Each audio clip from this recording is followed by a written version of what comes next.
அதான் நிலம் கட்டிடம் ரெண்டுமே சேர்ந்த மாதிரி இருக்கிறது. ஸோ இந்த மூணுமே இப்போ இதை நான் வந்து ஒருத்தருக்கு கிஃப்டாவோ இல்லை வந்து அதோட மார்க்கெட் ரேட்டை விட கம்மியாக நான் கொடுக்குற பட்சத்தில் யாருக்கு நான் கொடுக்குறேனோ அவருக்கு இது டேக்ஸ் வரும். ஒரு 3வது நம்பருக்கு நம்ம விற்க போகிறோம் அப்படின்னா ஸ்டாம்ப் டியூட்டி வேல்யூ வந்து பார்த்தீங்கன்னா 50 லட்ச ரூபா ஒரு சொத்தோட மதிப்பு. ஸ்டாம்ப் டியூட்டி வேல்யூ கவர்மெண்ட் நிர்ணயிச்சிருக்கு 50 லட்ச ரூபா. ஆனால் நம்ம அந்த சொத்தை ரிஜிஸ்ட்ரேஷன் பண்ணுறப்ப 45 லட்சத்துக்கு தான் நம்ம ரிஜிஸ்டர் பண்ணுறோம். அப்போ அங்கே என்ன ஆகுதுன்னா கவர்மெண்ட் நிர்ணயிச்ச தொகையை விட நம்ம வாங்குற தொகை வந்து கம்மி. இப்போ இந்த ரெண்டுத்துக்கும் இருக்கிற வித்தியாசம் 5 லட்ச ரூபா.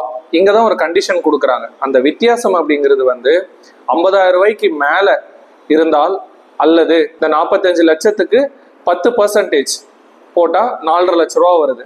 நம்ம ஓவராலாக வந்த தொகை எவ்வளோ? 50 லட்ச ரூபா கவர்மெண்ட் நிர்ணயிச்ச தொகை, நம்ம அக்ரிமெண்ட்ல போட்டு ரிஜிஸ்டர் பண்ணியிருக்கிறது 4.5 லட்சம், வித்தியாசம் 5 லட்ச ரூபா. பட் நான் சொன்ன இந்த கண்டிஷன்ஸ் படி 50,000 ரூபா அல்லது நம்ம நிர்ணயிச்ச தொகையில 10% 4.5 லட்ச ரூபா, இது ரெண்டுத்துல எது அதிகமா இருக்கு? 4.5 லட்ச ரூபா அதிகமா இருக்கு. நமக்கு வந்திருக்கிற வித்தியாசம் 5 லட்ச ரூபா.